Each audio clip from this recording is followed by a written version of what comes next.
এই আপোষ না সংগ্রাম, দালালি না রাজপথ, গোলামি না এ জাতি, গোলামি না এ জাতি।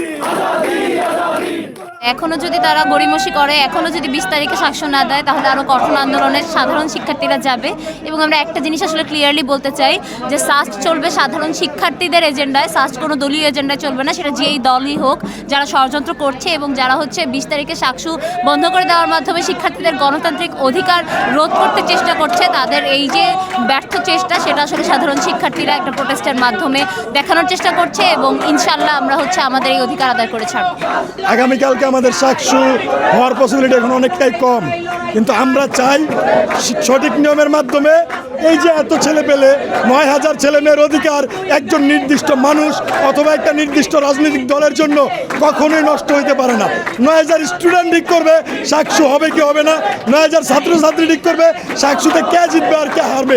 হারার ভয়ে খেলবো না, এই রাজনীতি বাংলাদেশে আর চলবে না। এই রাজনীতি আওয়ামী লীগের ছিল, এই রাজনীতি আর বাংলাদেশে ফিরে আসতে দেওয়া হবে না ইনশাআল্লাহ।